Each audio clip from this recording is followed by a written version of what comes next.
dear student friends, welcome back to the virtual classroom of the Quest. Today our topic is Kepler's laws of planetary motion.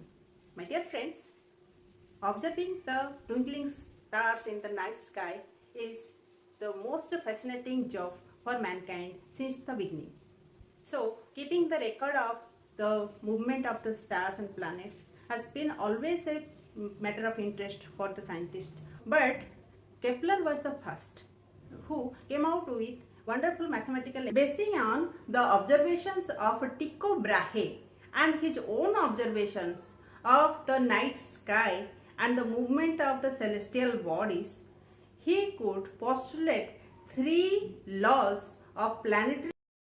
Years of careful observations and meticulous geometric calculations enabled Johann Kepler to summarize his research in the form of three laws, which described the motion of the planets about the Sun. The first two laws were postulated in the year 1609 and the third law is postulated decade after that.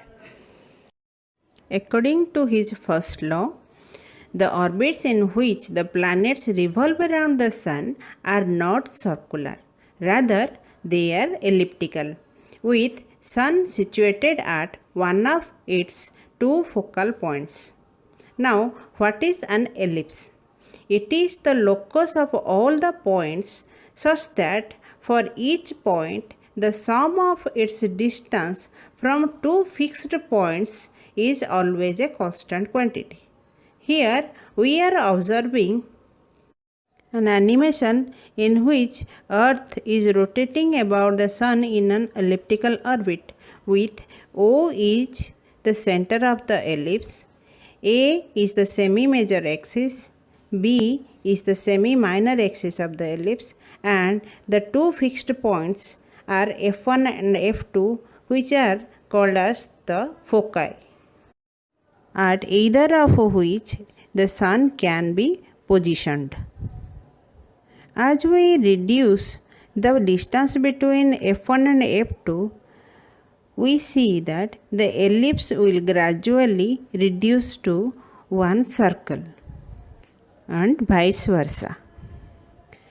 Kepler's second law is also called as law of aerial velocity, states that the aerial velocity is a constant quantity. That means the area swept by the radius vector will cover equal area in equal interval of time. If we consider 4 points on the orbit P1, Q1, P2, Q2 such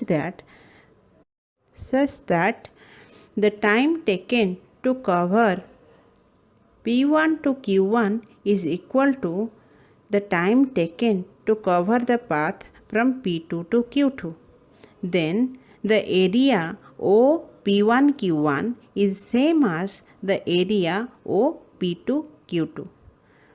Or in other words, the angular velocity of the Earth is greater when it is nearer to Sun, and the angular velocity of the Earth is lesser when it is away from the Sun. So is the speed of the Earth.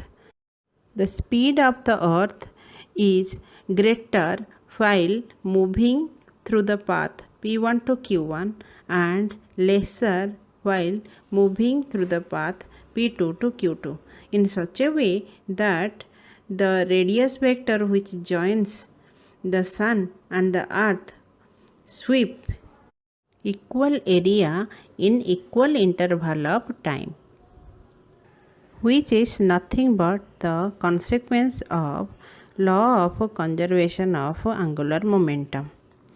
The angular momentum of the Earth increases with decrease in radius in a similar way that the angular momentum of a man on a turntable increases with the folding of his hands.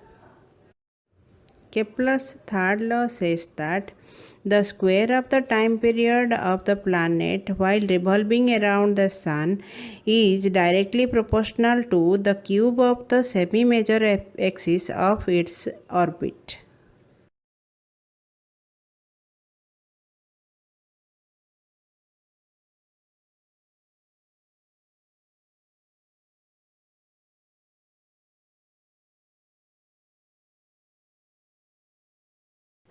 So let us now consider the proof of the Kepler's second law.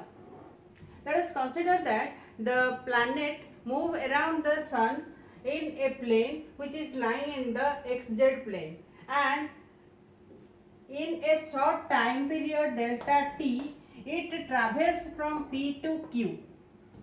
Let us consider that the position of the position vector of the point P is r, and position vector of the point Q is r plus delta r, in which is the position vector after a very short time delta t.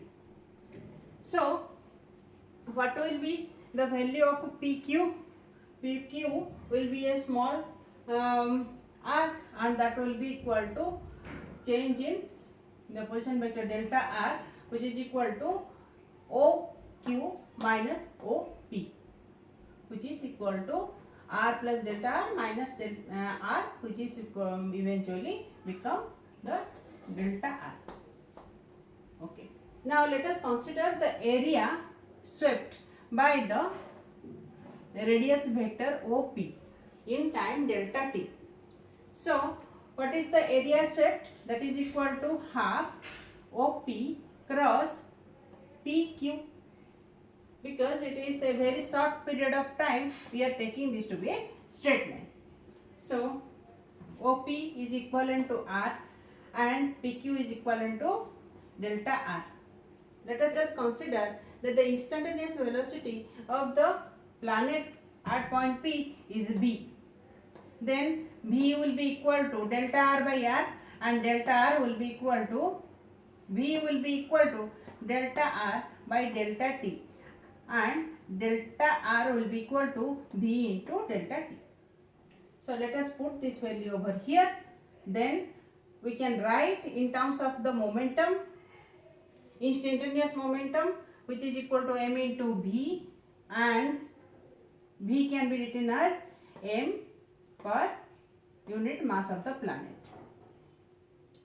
So the equation becomes like this: half r cross p divided by m delta t. Now let us take delta t to the LHS. So delta A divided by delta t, this is the change in area in a short period of time delta t, will be equal to 1 by 2m r cross p, where r cross p is nothing but the angular momentum of the planet, which is considered to be constant. So if the angular momentum is constant, then this entire term will become a constant quantity, and the area, the rate of area shaped by the radius vector per unit time will be also a constant quantity. This is the proof of the second law. So the third law can be proved by taking the Newton's law of gravitation. So in the next class we shall discuss about the Newton's law of gravitation, and we will use that Newton's law of gravitation to prove the third law of Kepler. Okay.